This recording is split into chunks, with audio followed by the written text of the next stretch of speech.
Hello Mila, hello Jack, hello everybody else who's watching, and welcome to Storytime with Grandad.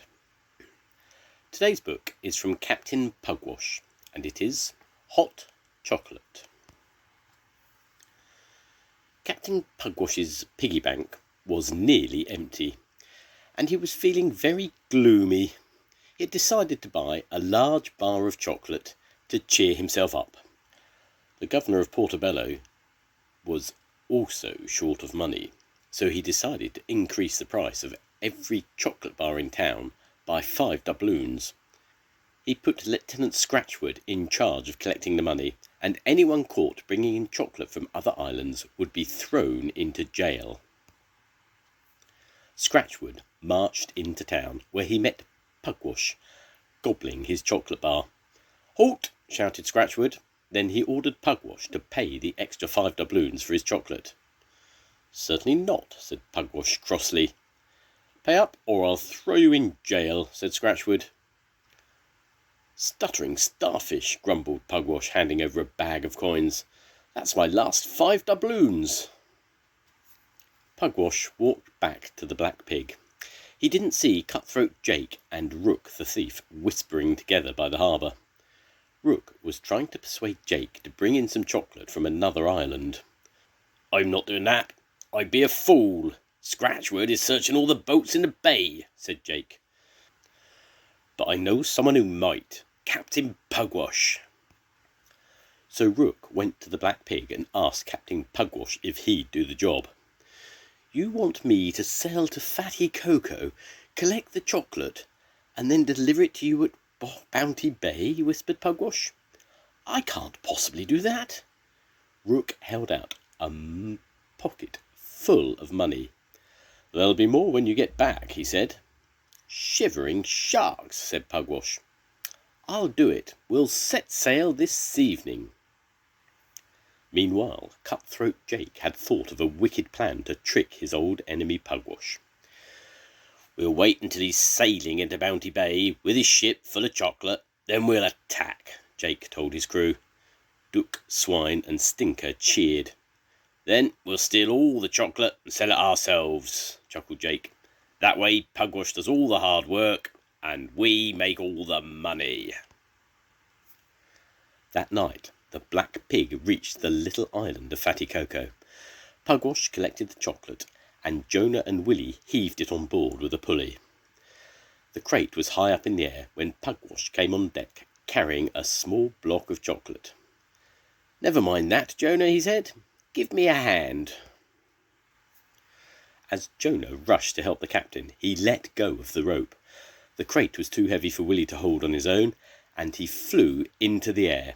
The crate crashed onto the deck, spilling chocolate everywhere, and Willie landed in the middle of it. He picked up a bar and took a bite. "Tottering turtles!" cried Pugwash. "Don't eat it. Clear it up and stow it in the hold."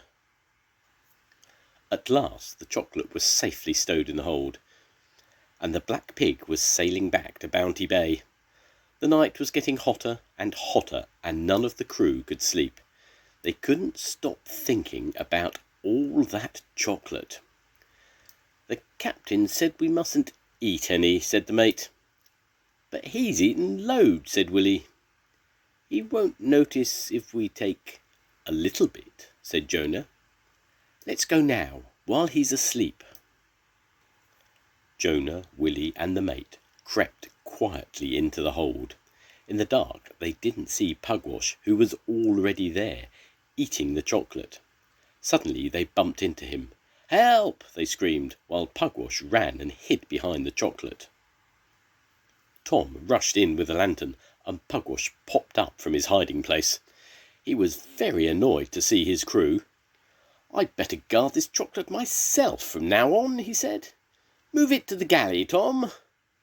"It's very hot in there, Captain," said Tom, but Pugwash took no notice.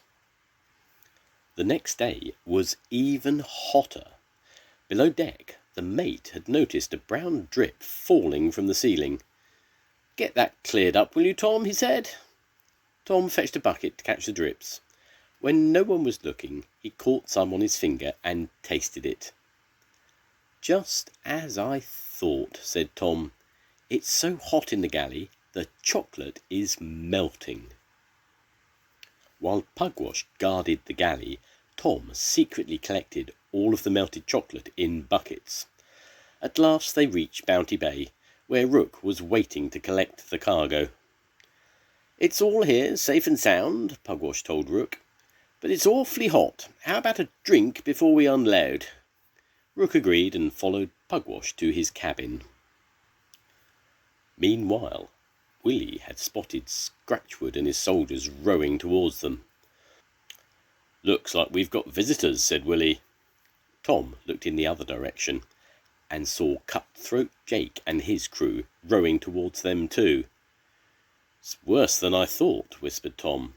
"Not just the soldiers, but Jake as well." Scratchwood and his soldiers climbed aboard the ship as Pugwash and Rook came back on deck. "The governor has ordered me to search this ship for chocolate," announced Scratchwood. Pugwash was horrified. But you can't do that," he stuttered, while Rook quietly slipped away. Scratchwood ignored Pugwash, and the soldiers started their search. When they saw that the galley was locked, they smashed down the door.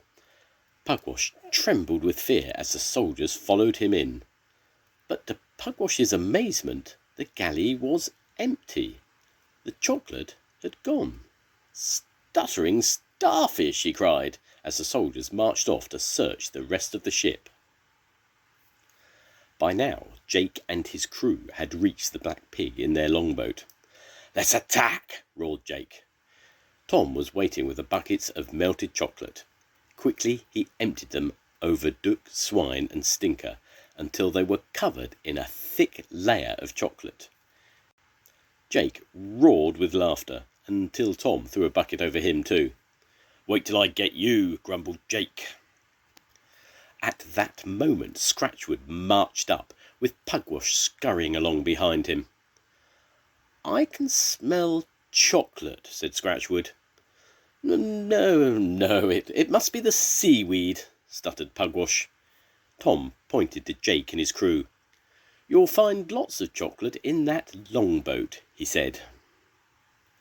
Scratchwood looked down at Jake's boat. "It's the chocolate thieves," he cried. "Soldiers, arrest those men and throw them in jail." He turned to Tom. "Well done, young fellow." "Yes, Tom, not bad for a cabin boy," said Pugwash with surprise. While Cutthroat Jake and his crew were stuck in jail, Pugwash and his crew celebrated with chocolate cake, chocolate biscuits, and mugs of hot chocolate. Tom told Pugwash that the chocolate had melted in the galley. "And whose idea was it to store the chocolate there?" asked Pugwash proudly. "Yours, of course," said Tom, and all the crew cheered. The end. Goodbye, Mila. Goodbye, Jack. I'll see you soon. Goodbye, everybody. Bye.